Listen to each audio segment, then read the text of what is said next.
Good afternoon, this side Pooja Gupta and you are watching my channel. और स्वागत करती हूँ मैं आपका आज के सेशंस का। This is your 8th session. Sunday तक हमारे ये 15 डेज़ का क्रैश कोर्स ख़त्म हो रहा है। तो जितने भी कैंडिडेट्स हैं इन क्रैश कोर्सेज का फ़ायदा उठा लीजिए। और आज से जो है क्रैश कोर्स, इसको एक डिफरेंट फॉर्म में लाया जा रहा है। जैसे हम पहले क्वेश्चंस करते थे, जैसे हिस्ट्री, पॉलिटी, अब जो है आपके बेसिक क्वेश्चंस की और किस तरह से क्वेश्चंस आ सकते हैं वो करेंगे। तो ये मैथ्स सबसे पहले हम session just mix and match questions है, ये मिक्स्ड क्वेश्चंस है। तो देखते हैं पहला क्वेश्चन। पहला सेशन मैंने मैथ्स का लिया है, तो पहला सेशन मैथ्स का क्या है। मैथ्स में पहला क्वेश्चन है, what is the degree of polynomial 5x3 4x2 plus 7x। Polynomial 5x3 4x2 plus 7x की डिग्री क्या है। इसमें मैंने अगले स्लाइड पे देखते हैं हम, इसकी है आपकी क्या है आपका क्वेश्चन देखते हैं। उसने पूछा डिग्री ऑफ पॉलिनोमियल। जो वेरिएबल होता है, जो वेरिएबल्स की जो हाईएस्ट पावर होती है ना, उसको पॉलिनोमियल बोलते हैं। जैसे इसने कहा है 5x3 प्लस जो आपका 5 ऐसे लिखा गया ना 5x3, वो 3 जो है ये पावर है, क्योंकि कंप्यूटर पे कई बार लिखा नहीं जाता है। 5x3 minus 4x2 square plus 7x, इसकी हाईएस्ट डिग्री पूछी है, हाईएस्ट डिग्री ऑफ पॉलिनोमियल। तो पॉलिनोमियल्स की हाईएस्ट डिग्री होती है। पॉलिनोमियल्स क्या होते हैं, जिनमें वेरिएबल्स की किसकी बात की जाती है, वेरिएबल्स की बात की जाती है। ठीक है, तो जो सबसे हाईएस्ट पावर होगी ना, उसको बोलते हैं डिग्री ऑफ पॉलिनोमियल। तो हाईएस्ट डिग्री क्या है, 3। तो इसका जो डिग्री ऑफ पॉलिनोमियल होगा वो होगा 3।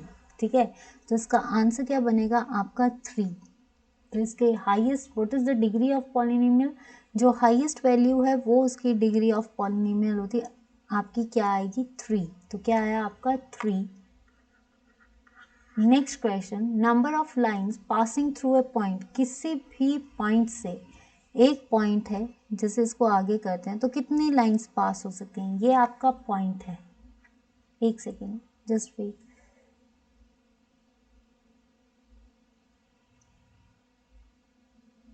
ठीक है, ये आपका पॉइंट है। ठीक है, इस पॉइंट से कितनी लाइंस पास, 1 2 3 4, इस तरह से कितनी लाइंस इसमें से पास हो सकती हैं ऐसे करके। ठीक है, तो इस पॉइंट से जितनी लाइंस, इसका मतलब कितनी लाइंस पास हो सकती हैं, इनफाइनाइट, मतलब नो लिमिट्स, कितनी भी पास हो सकती हैं।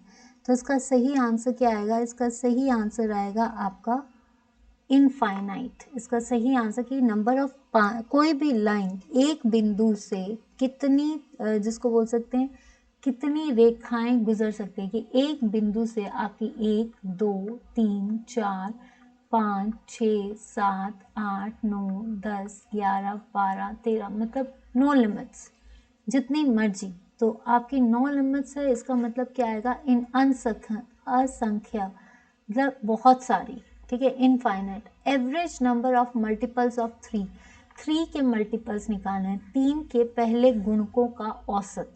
तो सम एवरेज निकालनी है ना, देखिए 3 6 एंड 9, ये 3 के मल्टीपल्स आ गए। 3 1 3 ही आए, 3 1 1, 3 1 3, 3 2 6, 3 3 9।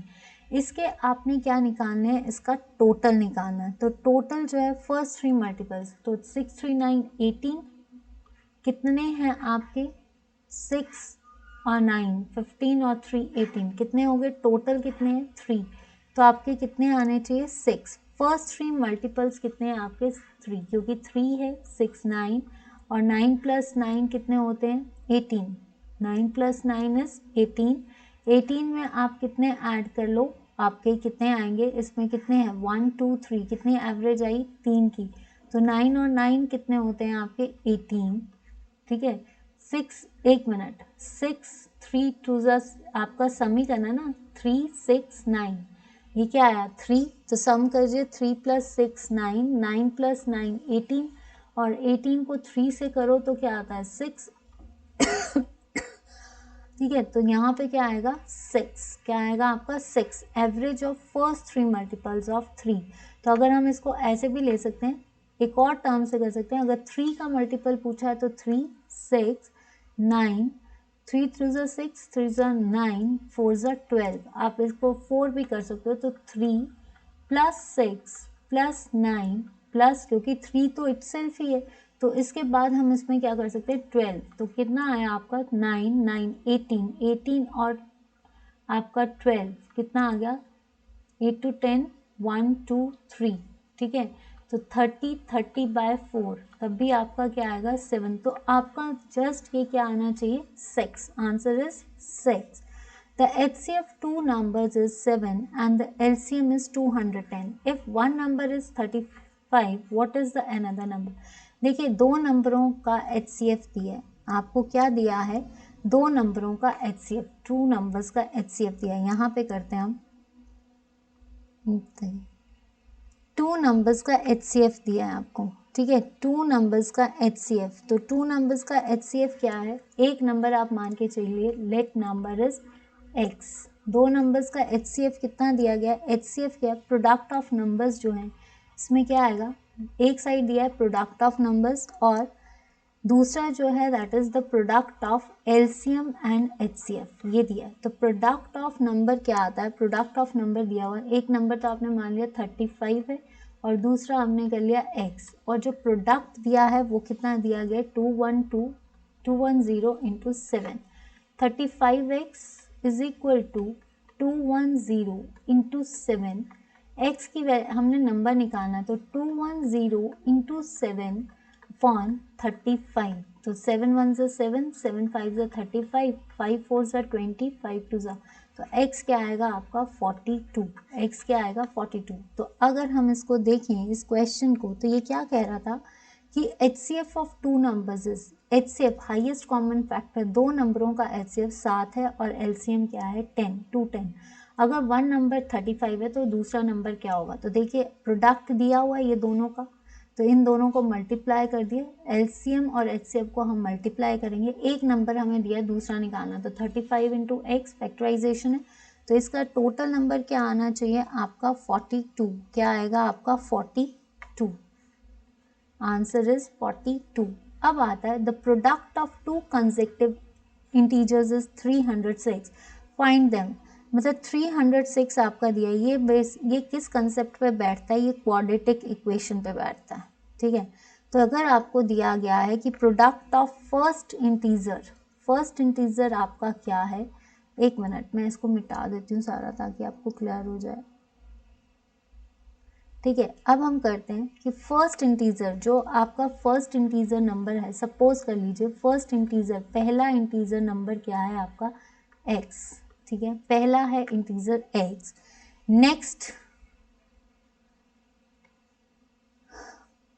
कंसेक्यूटिव, दूसरा कंसेक्यूटिव इंटीजर कौन सा है आपका x प्लस 1, तो ये क्या बना आपका x इंटू जो प्रोडक्ट आ गया x plus 1, x is equal to 306, ठीक है। प्रोडक्ट क्या निकला इसका, ये निकल गया आपका प्रोडक्ट क्या आ गया x और ये 306। अगर हम इसको करें x इसको मल्टीप्लाई कर लीजिए plus x is equal to 306।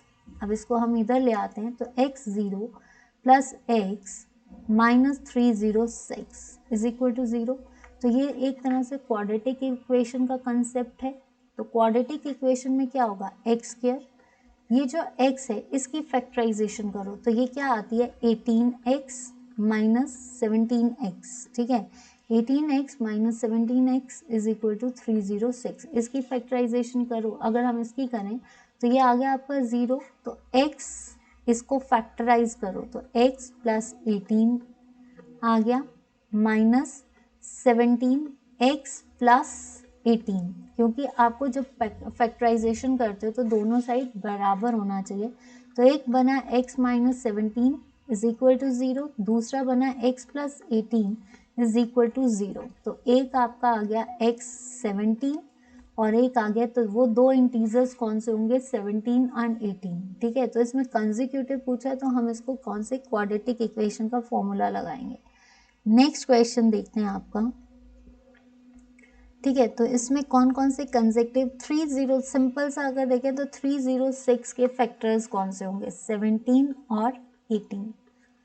Find the volume of sphere with radius 7 centimetre. अगर आपको रेडियस क्या होता है, देखिए अगर इस साइड करते हैं, देखिए एक सेकेंड,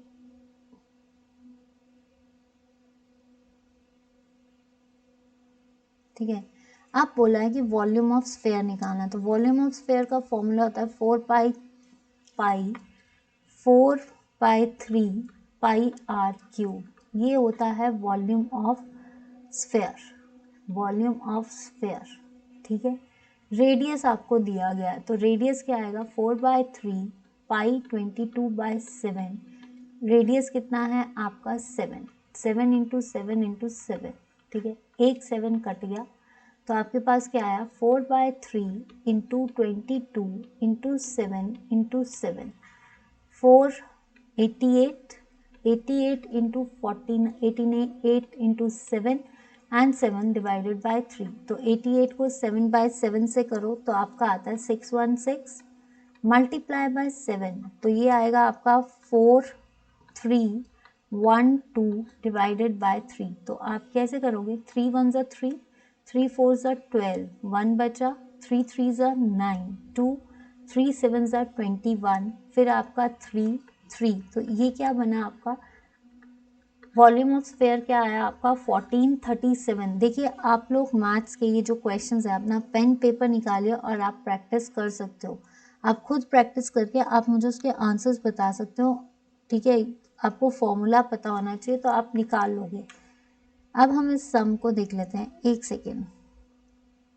तो इसका आंसर क्या आया आपके पास 1437.33 centimetre cube. Now dimensions of the cuboid box 15, 12, 5, total surface area निकालना है। तो आपको पता है क्यूबॉइड, तो क्यूबॉइड में एक चीज़ होती है कि length breadth, breath into height, height into length. तो इसमें जो हम फॉर्मूला लगाएंगे वो क्या लगाएंगे, इधर ही कर देती हूँ, नेक्स्ट क्वेश्चन देखते हैं। चलिए मैं ड्रॉप भी कर देती हूँ। बस एक मैथ्स सेक्शन आपके एग्जाम्स का सबसे कॉम्प्लिकेटेड पार्ट होता है मैथ्स सेक्शन अगर पेपर में। तो देखिए यहाँ पे क्या बोला हुआ है, सम है, यहाँ पे लिखा हुआ है मेरे पास सम, तो मैं यहाँ से देख लेती हूँ क्या है आपका क्यूबॉइड। तो क्यूबॉइड की जो है प्रोडक्ट आपका क्यूबॉइड्स की डायमेंशंस क्या है 15 सेंटीमीटर इंटू 12 सेंटीमीटर और आपके पास क्या है 5 सेंटीमीटर। ये क्यूबॉइड की डायमेंशंस है, लेंथ ब्रेथ एंड हाइट। तो अगर हम करें 2 लेंथ ब्रेथ प्लस, तो इसका फॉर्मूला क्या है 2 breadth and height plus height and length, ठीक है। 2 15 × 12 प्लस 12 × 5 प्लस 5 × 15, ये आया। तो 2 और 12 15 2 ज़ा, अगर 15 12 ज़ा 180 प्लस 12 × 50 60, 15 5 ज़ा 75। इसको मल्टीप्लाई, इसको प्लस कर लीजिए तो आपका क्या आता है, इसका आता है 315, ठीक है। मल्टीप्लाई कीजिए तो 2 × 315 इज इक्वल टू 2 5 ज़ा 10, 2 1 ज़ा 2 3 और 6, दैट इज सेंटीमीटर क्यूब। तो ये आपका फॉर्मूला आएगा। तो इसका आंसर क्या आया आपका 6380। इसका फॉर्मूला क्या है आपका 6380। आपका क्या आया है आप भी बता देना, अगर कहीं डाउट लगता है तो बता देना। Find the surface area of a sphere. Surface area of a sphere कैसे निकालते हैं, अगर उसका रेडियस कितना दिया है। तो surface area of the sphere, अगर हमें सरफेस एरिया निकालना है स्फेयर का तो फॉर्मूला क्या लगता है, फॉर्मूला लगेगा आपका, एक सेकेंड, आधा टाइम इसी में वेस्ट हो जाता है। वॉल्यूम ऑफ स्फेयर पूछा है, ठीक है, surface area, sorry, surface area of a sphere, ठीक है। तो ये क्या आता है 4πr²। Volume of a sphere पूछा है तो 4/3, सरफेस एरिया पूछा है तो 4πr²। तो 4πr² में क्या आएगा 4 × 22/7 और आपका क्या रेडियस क्या दिया है, दैट इज 14, ठीक है। 14 × 14, तो 7 2 ज़ा 14, ठीक है। 44 × 4 × 14, तो ये क्या बनाएगा आपका 44, 4 4 ज़ा 16, 4 4 ज़ा 16 और 17, इंटू 14, तो ये आपका बनेगा 2464 सेंटीमीटर स्क्वायर। ये आपका wall surface area of a sphere आ जाएगा। ठीक है, तो यहाँ तक क्लियर है आपको surface area of the sphere कितना आया आपका। आपको ये सम्स कैसे लगे, अगर आप लोगों को ज़्यादा अच्छे से आता होगा तो आप प्लीज़ इन सम्स को सॉल्व जरूर कीजिए, अपने पेन पेपर से सॉल्व कीजिए। जो आपका आंसर निकलता है आप अपने मेथड से भी कर सकते हैं। तो ये सारे सम्स जो हैं दीज आर इम्पॉर्टेंट और पेपर में पूछे जा सकते हैं। ठीक है, लेवल कुछ भी हो सकता है बट आप ये कीजिए। नेक्स्ट आता है क्वेश्चन, नेक्स्ट सीरीज देखते हैं। Choose the correct word, choose the correct word. Choose the correct word में है आपका to carry away person by a force और अ फ्रॉड। किसी को वन वर्ड बताना है, किसी को बहुत जबरदस्ती ले जाना, तो उसको हम क्या बोलते हैं, किडनैप। क्या बोलेंगे हम इसको, किडनैप, किडनैप करना। Fill in the blanks with the suitable answer. Today is article भरना है, today is a first day of April या today is the first, the आएगा, डेफिनेट है। ठीक है, सिनोनिम्स, प्रेजुडाइज, प्रेजुडाइज का होता है बायस, सिफारिशी, जो पक्षपात होता है प्रेजुडाइज, तो बायस, या फिर आप इसको बोल सकते हो बायस्ड भी बोल सकते हो, या इसको हम ये बोल सकते हैं पार्शियल। ठीक है, स्टूप, स्टूप होता है डिप, इंक्लिनेशन। ठीक है, व्हाट इज ऑटोबायोग्राफी, एक होती है बायोग्राफी, बायोग्राफी होती है किसी के बारे में लिखना, to write on about someone else, about someone else. लेकिन ऑटोबायोग्राफी है to write about oneself, अपने बारे में। ऑटो मीन्स सेल्फ, तो अपने बारे में लिखना, अबाउट सेल्फ। ठीक है, active passive, he has finished his meal. अब यहाँ पे ये कौन सा टेंस है, हैज़ लगा है, तो इसका मतलब ये क्या है, परफेक्ट टेंस, परफेक्ट, बट कौन सा, प्रेजेंट परफेक्ट। ठीक है, तो अगर हैज़ लगता है तो उसके साथ वर्ब की कौन सी लगती है, थर्ड फॉर्म लगती है। ये टेंस का रूल है। ठीक है, हेल्पिंग वर्ब है हैज़। जब हम वॉइस चेंज करते हैं तो subject becomes object, helping verb के साथ अगर परफेक्ट टेंस है तो हेल्पिंग वर्ब हैज़, अगर प्रेजेंट टेंस है तो हैज़ के साथ क्या लगेगा, बीन, देन यूटिलाइज्ड बाय, और ऑब्जेक्ट क्या बन जाएगा, सब्जेक्ट। तो यहाँ पे करते हैं ही हैज़ फिनिश्ड, तो हिज मील हैज़ आ गया, हैज़ बीन फिनिश्ड, क्योंकि थर्ड फॉर्म तो लगेगी, has been finished by him. ठीक है, तो ये बनेगा इसका। Give the suitable preposition, the hunter aimed dash the tiger, तो hunter aimed at the tiger. Your work is dash the average, above the average भी हो सकता है क्योंकि हमें ऑप्शन नहीं पता है, अबव भी हो सकता है और बिलो द एवरेज कुछ भी हो सकता है, that depends upon the options. Next question देखते हैं। Now next comes to the point. ठीक है, कम्स आते हैं आपके जनरल अवेयरनेस क्वेश्चंस। तो सबसे पहला क्वेश्चन है, हु कंपोज्ड वंदे मातरम। वंदे मातरम जो है ये हमारा नेशनल सॉन्ग है। ठीक है, सबसे पहली चीज़ ये पता होना चाहिए, ये है आपका नेशनल सॉन्ग। नेशनल सॉन्ग कौन सा है, वंदे मातरम। किसने लिखा है, बंकिम चंद्र चटर्जी भी बोलते हैं और चट्टोपाध्याय भी बोलते हैं। इसको ये याद रखना कि बंकिम चंद्र चटर्जी या चट्टोपाध्याय और इन्होंने एक और बुक लिखी है आनंद मठ। ठीक है, ये कब बना था, इन्होंने ही स्लोगन दिया है वंदे मातरम। और ये जो है ये 24 जनवरी 1950 को जिस तरह से हमारा नेशनल एंथम आया था वैसे ही नेशनल सॉन्ग को भी इज्जत दी गई थी। और ये किसने कहा था, राजेंद्र प्रसाद ने, राजेंद्र प्रसाद ने। ठीक है, which day is celebrated as a 5th June. 5th June को हम इन्वायरमेंट डे मनाते हैं। ठीक है, इन्वायरमेंट डे, और इसको इस बार का थीम था इकोसिस्टम रिस्टोरेशन। ठीक है, तो ये याद रखना आपसे कौन कौन से दिन पूछे जा सकते हैं। आज के क्वेश्चंस को ध्यान से देखना, हो सकता है कि आपके पेपर में आए, क्योंकि अगर लेवल नॉर्मल रहा तो इसमें जो है ये आपका सबसे पहली चीज़ हम ओजोन से शुरू करते हैं। ओजोन 16 सितंबर को मनाई जाती है। इसमें क्या था, हीलिंग ओजोन, मॉन्ट्रियल प्रोटोकॉल, ठीक है। नेक्स्ट आपका वाटर डे। वाटर डे मनाया जाता है 22 मार्च को, जो कि क्या है, वैल्यूइंग वाटर, ठीक है।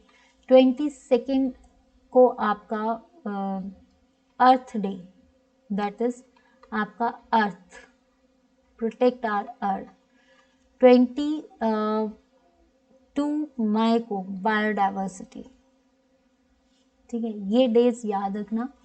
5 जून को आपका environment. What is the type of medicine use for treating indigestion. जब हमें इनडाइजेशन का मतलब है एसिडिटी होना, जब हमें एसिडिटी होती है तो हम क्या खाते हैं, एंटासिड्स। क्या खाते हैं, एंटासिड्स। और जैसे कि आपका milk of magnesia, milk of magnesia जो होता है सबसे अच्छा एंटासिड है, जिसका फॉर्मूला है MgOH whole twice. Dash is not an example of biomass energy. क्या होती है, जिसमें लिविंग मटेरियल होता है, तो जितने भी फॉसिल फ्यूल्स हैं दे आर बायोमास एनर्जी, ठीक है। तो इसमें कौन सा नहीं आएगा, न्यूक्लियर एनर्जी। ये क्या है, आपकी न्यूक्लियर एनर्जी जो होती है, इसमें बायोमास नहीं होता है। On which river Sardar Sarovar dam is built. Sardar Sarovar dam जो थी ये किसके टाइम, मतलब किस में बनी है, नर्मदा। ये क्या है, वेस्ट फ्लोइंग नदी। कहाँ पे गिरती है, अरेबियन सी में। कहाँ से निकलती है, अमरकंटक से। इसी के बेसिस पे नर्मदा बचाओ आंदोलन बना था, जिसकी वजह से ये डैम की जो है कंस्ट्रक्शन रुकी थी। Baba Amte is related to Narmada Bachao Andolan. तो ऑन विच रिवर, तो एक चीज़ और याद रखना, जो आपका नर्मदा बचाओ आंदोलन है, इसको कहाँ पे है, ये गुजरात के केवड़िया में। ये किस किस को पानी देता है, गुजरात, मध्य प्रदेश और आपका जिसको बोल सकते हैं आपका महाराष्ट्र। अगर हम इसकी बात करें तो ये इसको किसने स्पॉन्सर किया है, वर्ल्ड बैंक ने किया है। इसकी फाउंडेशन स्टोन नेहरू ने रखा था। कब रखा था, 1961।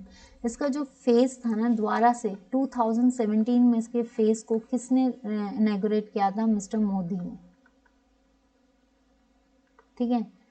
Dash is a leguminous crop. एक फलीदार फसल कौन सी होती है, जितने भी पल्सेस होती है ना, इनके अंदर होते हैं प्रोटीन्स। तो ये जो पल्सेस होती हैं इनको बोलते हैं लेग्यूम्स प्लांट्स। और ये जो लेग्यूम्स होते हैं इनके अंदर बैक्टीरिया कौन सा होता है, राइजोबियम, जो कि क्या फिक्स करता है, nitrogen fixation. Which is the oldest Veda, तो वो है आपका ऋग्वेद, ठीक है। कितने मंडल्स होते हैं, 10 मंडल्स। गायत्री मंत्र जो है यहाँ से लिया गया है, ठीक है। तो यहाँ से किस किस को क्लियर हो गया, देखिए अभी आपको यहाँ तक किस किस को क्वेश्चंस क्लियर हो गए। दिस आर द बेसिक और द मिक्स क्वेश्चंस। ऐसे हम हिस्ट्री कर रहे थे, पॉलिटी कर रहे थे, ज्योग्राफी कर रहे थे, उन क्वेश्चंस के साथ इस तरह से भी क्वेश्चंस आपको आ सकते हैं, क्योंकि आपके पेपर में हिस्ट्री, आपके पेपर में जनरल भी आएगा, आपके पेपर में जो है टॉपिक्स भी आएंगे, आपके पेपर में इंग्लिश भी आएगी, रीजनिंग भी आएगी। तो इस तरह से भी इन क्वेश्चंस को भी ध्यान दें, ठीक है। और इन क्वेश्चंस को छोड़ के मत जाना। तो जितना हो सकता है सेशन, अगर तो सेशन अच्छा लग रहा है तो गाइस अभी के अभी लोगों के साथ शेयर कीजिए और बाकियों को भी रिकमेंड कीजिए। यही रिक्वेस्ट है, क्योंकि अब कुछ ही दिन बचे हैं, ये सीरीज खत्म हो जाएगी, ठीक है। उसके बाद कुछ नया देखेंगे। The president can nominate 2 members of Lok Sabha to give representation to. देखिए प्रेसिडेंट, राष्ट्रपति लोकसभा के 2 सदस्यों को प्रतिनिधित्व देने के लिए मनोनीत करते हैं। कौन थे वो, एनआरआईज, यानी आपके एंग्लो इंडियंस। लेकिन पहले चुने जाते थे कितने मेंबर्स, 2। लेकिन अब जैसे कि आपका लोकसभा क्या है, 81 आर्टिकल में आता है, 5 साल की ड्यूरेशन है, 25 साल जो है, 25 ईयर का बंदा जो है वो लोकसभा का मेंबर हो सकता है। लेकिन लोकसभा में क्या होता है, 552 मेंबर्स थे, जिसमें से आपके 550 रह गए, 2 निकाल दिए गए हैं। अभी कितने थे, 545 थे, जिसमें से 45 मीन्स 543 प्लस 2 जो थे एंग्लो इंडियंस थे। लेकिन आपका 104 आर्टिकल जब बना है, 104 अमेंडमेंट 2020 में हुई, तो जनवरी में ये कह दिया गया था कि कोई भी एंग्लो इंडियंस, 2 जो एंग्लो इंडियंस हैं वो प्रेसिडेंट नहीं चुनेगा। तो इसका मतलब अब जो है ये 2 मेंबर्स नहीं चुने जाते हैं। 2 मेंबर्स जो हैं एंग्लो इंडियंस के, ये नहीं चुने जाते हैं और इसकी वजह से अब हमारी टोटल स्ट्रेंथ हो गई है 543 या फिर 550। ये याद रखना, अब नहीं है। अब इसका मतलब प्रेसिडेंट कितने मेंबर्स को चुनता है? सिर्फ 12 मेंबर्स, जो कि कहाँ से हैं? राज्यसभा से। तो आई होप कि ये चीज़ याद रखना। अब अगर ऐसा क्वेश्चन आया तो नन ऑफ द अबव, क्योंकि अब प्रेसिडेंट नहीं चुनते हैं। Which district of Himachal Pradesh has highest density population? तो ये हमने अभी किया है, दैट इज 4407, हमीरपुर। और सबसे कम कहाँ पे है? लाहौल स्पीति में। लाहौल स्पीति में कितनी है? 1। करेंसी ऑफ बांग्लादेश, बांग्लादेश की कैपिटल है ढाका और करेंसी है टका। ठीक है। जाइलम इन द पौधों में दारू, यहाँ पे दारू के लिए जिम्मेदार नहीं है, ये गलत है, सॉरी। यहाँ पे गूगल कुछ कई बार ऐसा टाइप करता है, तो ये नहीं। जाइलम प्लांट्स में क्या करता है? वाटर को ट्रांसपोर्ट, पानी का ट्रांसपोर्ट करता है और फूड का ट्रांसपोर्ट करता है आपका फ्लोएम। कौन करता है? फ्लोएम। What are manuscripts? ये पांडुलिपियाँ क्या होती है? ऐसे टेक्स्ट रिटन बाय हैंड, जिनको हैंड से लिखा जाता है। ठीक है। और ये जो होते हैं, ये किस लैंग्वेज में लिखे जाते हैं? संस्कृत लैंग्वेज में। किस में लिखे जाते हैं? पत्ते पे लिखे जाते हैं या बर्च ट्री की बार्क में लिखे जाते हैं? बार्क में लिखे जाते हैं, या जो पाम ट्री होता है ना, उसके पत्ते पे लिखे जाते हैं। या तो पत्ते पे लिखे जाते हैं, जैसे कि पाम ट्री जिसमें 5 फिंगर्स की तरह पाम ट्री, या फिर आपका जो होता है ना बर्च ट्री, उसकी खाल पे लिखा जाता है। तो मैन्युस्क्रिप्ट्स जो हम टेक्स्ट से लिखते हैं, यानी हाथ से लिखे होते हैं। What is rinder paste? Rinder paste एक डिजीज है। कौन सी डिजीज है? वायरल डिजीज है। किस में होती है? कैटल्स में होती है, पर्टिकुलरली बफेलोज में। बफेलोज एंड कैटल्स जो भी हैं, काउ, इनमें होती है। The official language of Sri Lanka, देखिए श्रीलंका का पुराना नाम भी पूछा जाता है सिलन। श्रीलंका को अभी क्या बोला जाता है? श्री जयवर्धना। इसकी जो लेजिस्लेटिव कैपिटल है जयवर्धने कोटे, ये इसकी लेजिस्लेटिव कैपिटल है। लेकिन अगर इसकी बात की जाए, वैसे इसकी कैपिटल क्या है? लार्जेस्ट सिटी क्या है आपकी? कोलंबो। ठीक है। श्रीलंका में सबसे ज़्यादा कम्युनिटी किसकी है? सिन्हलीज की। तो इसकी जो ऑफिशियल लैंग्वेज है वो है सिन्हला। क्या है? सिन्हला। और क्योंकि तमिल भी रहते हैं, तो Tamil and the Sinhala is the official Sinhala है, और तमिल जो है तमिल लोगों के लिए। ठीक है। Indian cricketer who scored double 100 century recently in one day match. पहली चीज, इंपीरियल काउंसिल क्रिकेट कॉन्फ्रेंस कब बनी थी? 1909 में। 1965 में इसको इंपीरियल इंटरनेशनल क्रिकेट कॉन्फ्रेंस किया गया, और 1987 में इसको इंटरनेशनल क्रिकेट काउंसिल में चेंज कर दिया गया। इसके जो चेयरमैन है दैट इज ग्रेग बार्कले। इसका हेडक्वार्टर कहाँ पे है? दुबई में। और अभी आपको पता है T20 वर्ल्ड कप चल रहा है, जिसमें हाल ही में अभी पाकिस्तान के द्वारा इंडिया की बहुत बुरी हार हुई है। तो वैसे ही ऐसा कौन सा इंडियन क्रिकेटर है? तो वो थे आपके रोहित शर्मा। कौन है आपके? रोहित शर्मा। Answer is Rohit Sharma. ठीक है। नेक्स्ट देखते हैं question, where is the golf course located in Shimla? देखिए गोल्फ कोर्स, इसको हम क्या बोलते हैं? 9 गोल्फ कोर्स। 9 गोल्फ कोर्स, जो कि कहाँ पे है? ये है नालदेहरा में। किसने बनाया है? लॉर्ड कर्जन ने बनाया। लॉर्ड कर्जन किसकी? उस पे अपनी बेटी के उस पे। Which of this statement is not valid reason for the depletion of, कौन से ऐसे रीजन है जिससे फ्लोरा एंड फौना डिप्लेशन? सबसे पहली चीज, एफॉरेस्टेशन करोगे तो कभी भी हमारा फ्लोरा एंड फ्लोरा खत्म नहीं होगा। हमारी एग्रीकल्चर को एक्सपैंड करोगे तब भी जाकर हमारा फ्लोरा एंड फौना जो है वो बचेगा। फ्लोरा होता है प्लांट्स, फौना होता है एनिमल्स। प्लांट्स और एनिमल्स को बचाने के लिए जितने हम एफॉरेस्टेशन कर सकते हैं, उतनी हमारी जो है डाइवर्सिटी बढ़ सकती है। विच गोरखा कमांडर अटैक्ड कांगड़ा इन 1805? तो वो थे अमर सिंह थापा। ठीक है। किसके साथ लड़े थे ये? सबसे पहले संसार चंद के साथ, जो कि कौन थे? महल मोहरियों की लड़ाई। फिर इसके बाद इनकी जो है संसार चंद के साथ हुए थे, तो अमर सिंह थापा। फिर ये बैटल ऑफ सगोली, जो कि ब्रिटिशर्स के साथ लड़े थे। ठीक है। रंजीत सिंह के साथ जो है वो किसकी लड़ाई हुई थी, जब ज्वालामुखी ट्रीटी हुई थी तो ये भी इनके साथ लड़े थे। नेपोलियन बोनापार्ट, जिसको समुद्रगुप्त भी कहा जाता है, ठीक है। ये किसके लिए फेमस है, बैटल ऑफ वाटरलू के लिए, बैटल ऑफ वाटरलू, ठीक है। ये कहाँ के थे, ये थे फ्रेंच के, ये कहाँ के थे, फ्रेंच के। What is the head quarter of UNO, देखिए यूएनओ का जो चार्टर था वो 1944 में हुआ था, लेकिन 1945 24 अक्टूबर 1945 को ये बना था। तब 50 मेंबर्स थे, कहाँ पे साइन किए गए थे, सैन फ्रांसिस्को में, कहाँ पे साइन किया गया था, सैन फ्रांसिस्को। और 51 मेंबर कौन सा बना था, पोलैंड, ठीक है। अब आता है बात, सबसे पहला जनरल सेक्रेटरी असेंबली सेक्रेटरी कौन था, दैट इज ट्रिग्वे लाई, ट्रिग्वे लाई।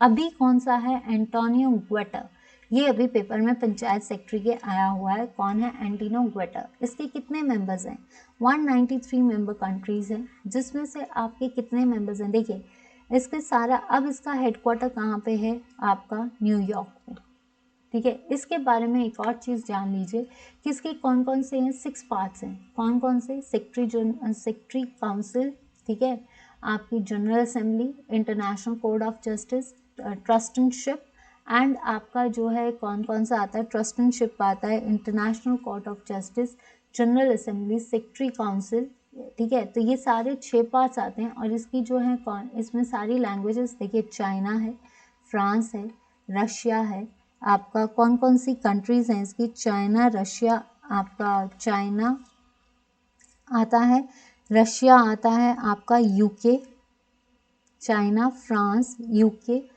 या रशिया कर लो, यूएसए, ठीक है, यूएसए एंड यूएसआर यानी रशिया। तो ये सारे हैं जिसमें लैंग्वेजेस भी डिफरेंट आती है। तो एक चीज़ और याद रखना है, जो इसका प्रियम्बल है यानी इसका जो चार्टर है वो किसने क्रिएट किया था, फील्ड मार्शल सोमट्स ने, सोमट्स, ठीक है। नेक्स्ट आता है द किडनीज, जो आपके मनुष्य में जो गुर्दे होते हैं वो किसके लिए फेमस हैं, वो एक्सक्रीशन, यानी आपका एक्सक्रीशन मीन्स रिमूवल, जितना भी वेस्ट प्रोडक्ट है उसको, कचरे को बाहर निकालना, removal of waste products from the body, ठीक है। Which of the following types of resources, iron, iron का जो और है वो कौन सा है, हेमेटाइट, मैग्नेटाइट, रॉट आयरन, ठीक है, कास्ट आयरन, कई फॉर्म्स है, लेकिन आयरन और है क्या, non renewable energy source, non renewable, metallic है, ठीक है। When did Simon Commission comes to India? ये 1927 में चला था, 1928 में आया था। इसका बहिष्कार किसने किया था, लाला लाजपत राय ने किया था, जिसके बेसिस पे क्या हुआ था, प्रोटेस्ट किया था, गो बैक, क्योंकि इसमें सारे इसमें क्यों प्रोटेस्ट किया गया था कि जितने भी 7 मेंबर्स थे वो सारे क्या थे, ब्रिटिशर्स, ठीक है। नेक्स्ट आता है आपका क्वेश्चन, क्वाशियोरकर, देखिए ये क्वेश्चन अभी पेपर्स में बहुत देख रही हूँ, that is the deficiency of proteins, deficiency of proteins, which one of the following state is terrace, terrace होता है सीढ़ीदार, ठीक है, तो ज़्यादातर उत्तराखंड। एक और होती है मैरस्मस, मैरस्मस जो होती है वो किसकी वजह से होती है, वो प्रोटीन्स एंड कार्बोहाइड्रेट्स दोनों, ये होती है deficiency disease, is deficiency disease because of diet, diet के कमी होने से। नाउ देश प्रेम का अभिप्राय क्या है, देश प्रेम का, अब आता है हिंदी का सेशन। देश प्रेम का अभिप्राय ये है कि जिससे अपने देश से प्रेम हो, जिससे अपने देश से प्रेम हो, देश से प्रेम, ठीक है। फिर आता है आपका सच्चा देश प्रेमी, जो अपने देश के लिए न्यौछावर हो, जो देश के लिए न्यौछावर हो, न्यौछावर मतलब अपनी जान दे सके, जैसे हमारे बॉर्डर सिक्योरिटी फोर्सेस जो होती हैं वो, ठीक है। ओछे की प्रीत बालू की भीत कहावत का अर्थ इनमें, ये एक लोकोक्ति है, ओछे की प्रीत बालू की भीत कहावत का अर्थ क्या है, कहते हैं इसका सिंपल मतलब क्या है, इसका सिंपल मतलब ये है कि जो फॉर ए टाइम बिंग आपके साथ चापलूसी कर जाएं तो उनसे बचो, सिंपल वर्ड्स में इसको ये कह सकते हैं, जो आपका फॉर ए टाइम बिंग, जैसे वो नहीं होता है, थोड़ी देर के लिए आपके साथ चापलूसी कर जाए, या आपको क्षण भर में, जो आपके लिए क्षण भर या क्षण भर में जो आपके लिए जो अच्छा करता है, क्षण भर के लिए जो अच्छा है, उससे बचो। मीन्स सिंपल सी चीज़ कि कोई आपके घर आया जी बहुत अच्छा, और पीठ के पीछे आपको गालियाँ निकाल रहा है, तो ओछे की प्रीत जो आपकी झूठी शानो शौकत या झूठी तारीफ करता है लेकिन अंदर ही अंदर गालियाँ निकालता है, उससे बचो। वो सबसे ज़्यादा खतरनाक होते हैं। कि इसमें सिंपल सा आंसर, पीठ के पीछे कुछ और, दिल से सामने कुछ और, पीठ के पीछे जो कुछ और होते हैं वो होते हैं ओछ की प्रीत बालू की भीत। मतलब दिखाते बहुत अच्छे हैं कि हाँ जी हम बहुत अच्छे हैं, लेकिन होते क्या है, एक तरह से जिसको मैं बोलती हूँ गिरगिट की तरह बदलना, गिरगिट। ठीक है, तो ओछे की प्रीत, इसका सिंपल वर्ड्स में आंसर आता है गिरगिट की तरह, रंग बदलते रहना। अच्छे हैं, अगर हाई स्टेटस के लोग हैं तो उनके साथ अच्छे हैं, और पीठ के पीछे उनकी बातें कर रहे हैं, तो आजकल के तो लोग यही हैं। पेट की आग वाक्यांश के लिए एक शब्द, जैसे कॉल्ड जठर अग्नि। पेट को बोलते हैं जठर, तो ये आ गई अग्नि। ठीक है, मोस्टली लोग होते हैं ऐसे, आपने भी देखा होगा, आपके सामने बोल जाएंगे यार तू बहुत अच्छा है, बहुत पढ़ रहा है, या बहुत अच्छे से है, और बाद में थोड़ी देर जाएंगे यार वो अपने आप को क्या समझता है। इस तरह से भी कई लोग बोलते हैं, तो वो होते हैं, उनसे हमेशा बचना चाहिए। ठीक है, कक्षा कौन सी संज्ञा, कक्षा जो होती है, कक्षा होता है, अगर इंग्लिश में बोलूँ तो ये है कलेक्टिव नाउन। तो कलेक्टिव, क्योंकि कक्षा में क्या होते हैं, स्टूडेंट्स भी होते हैं, बॉयज एंड गर्ल्स भी होते हैं, तो इसको हम क्या बोलते हैं, समूहवाचक। ठीक है, जो शब्द संज्ञा और सर्वनाम की विशेषता प्रकट करते हैं, जो शब्द, अगर इंग्लिश में बोलें, words which replace noun, which gives the importance of noun and pronoun, then it is called as आपके adjectives। तो जो संज्ञा और सर्वनाम की विशेषता प्रकट करते हैं उनको बोलते हैं adjectives। क्या बोलते हैं हम, adjectives। ठीक है, नेक्स्ट आता है क्वेश्चन, चावल का पर्यायवाची बताइए। चावल का पर्यायवाची क्या होता है, तो चावल का पर्यायवाची होता है धान, भात। ठीक है, मिथ्या होता है झूठ, तो झूठ का ऑपोजिट क्या होगा, सच या सत्य। हिंदी की लिपि कौन सी है भाई, देवनागरी।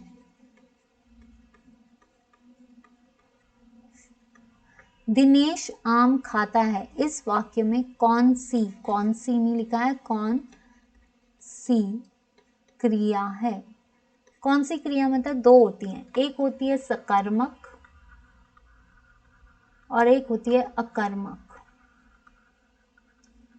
जिसमें आपका ऑब्जेक्ट पे स्ट्रेस पड़े ना, जिसमें ऑब्जेक्ट चाहिए, दैट इज कर्मक। जो आपका अकर्मक है, जिसमें ऑब्जेक्ट का कोई काम नहीं है, ठीक है, इसको बोलते हैं ट्रांजिटिव, इसको बोलते हैं इनट्रांजिटिव। तो इसमें क्या आएगा, दिनेश आम खाता है, तो ये कौन सी क्रिया है, दैट इज कर्मक, क्योंकि इसमें खाते हैं में स्ट्रेस पड़ रहा है, तो यहाँ पे आएगा कर्मक। दिन शब्द का पर्यायवाची क्या होता है, दिन शब्द का होता है दिवस। दिन जो होता है वो दिवस भी होता है। अगर आप दिन की बात करें, बेआर, प्रवार भी बोलते हैं इसको। ठीक है, जोर से बोलिए, इसमें क्रिया विशेषण को इंग्लिश में बोलते हैं एडवर्ब्स। तो आपको इसका एडवर्ब बताना है, एडवर्ब जो कि वर्ब की इंपॉर्टेंस बताए। तो जोर से बोलिए क्या है, एक वर्ब है, तो जोर मतलब जोर से बोलना है, तो वो उसकी इंपॉर्टेंस बता रहा है, तो यहाँ पे क्या आएगा, जोर। कब किस कविता में एक शब्द का ही प्रयोग हो परंतु उसके दो या दो से अधिक, तब कौन सा अलंकार होता है। मतलब अगर कोई कविता है उसमें एक ही शब्द का प्रयोग हो रहा है, जैसे मान लो कोई कविता है उसमें एक शब्द आ ही जा रहा है, बार बार आ ही जा रहा है, लेकिन उसका हर किसी में जैसे परंतु उसके अर्थ, अगर एक पंक्ति में एक शब्द वही शब्द है, दूसरी पंक्ति में भी वही शब्द है, लेकिन उन दोनों पंक्तियों में उन शब्द के अर्थ अलग हैं, तो उनको क्या बोलते हैं हम, श्लेष अलंकार। श्लेष अलंकार, ठीक है, श्लेष अलंकार। दूसरा हाथ धरे रहना, हाथ पर हाथ धरे रहना। हाथ पर हाथ धरे रहना मतलब कुछ नहीं करना, निकम्मा, कुछ नहीं करना, सोचते रहना, कुछ नहीं करना, बस सोचते रहना। सोचते सोचते भाई हो जाएगा, हम पेपर क्लियर करना चाहते हैं, हाँ हो जाएगा हो जाएगा, दैट इज कुछ नहीं करना। इतिहास से पहले का अनेक शब्दों में क्या आता है? इतिहास से पहले तो ये आएगा ऐतिहासिक, ऐतिहासिक, ऐतिहासिक यानी प्री हिस्टोरिक। इंग्लिश में क्या बना? Pre historic. ठीक है, तो ये था मेरा आज का सेशन। उम्मीद करती हूँ कि आपको आज का सेशन अच्छा लगा। अगर आज का सेशन अच्छा लगा, आज क्वेश्चंस बिल्कुल डिफरेंट थे क्योंकि हम बहुत दिनों से हिस्ट्री, पॉलिटी, ज्योग्राफी, आज आपके सामने एक मिक्स सेशन आया। तो अगर आपको ये सेशन अच्छा लगा तो प्लीज़ वीडियो को लाइक एंड शेयर जरूर करना, जितना हो सकता है शेयर कीजिए। आज 8 हो गए हैं, बस अब आपके पास 6 क्लासेस बची हैं। इन 6 क्लासेस का फ़ायदा ले लीजिए, उसके बाद हम इस सीरीज़ को यहीं पर स्टॉप कर देंगे।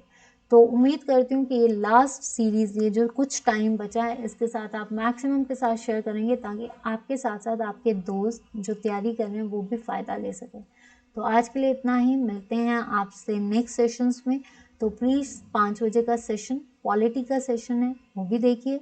आपका 8 बजे का सेशन भी देखिए। तो bye bye, take care and have a great evening and enjoy your day.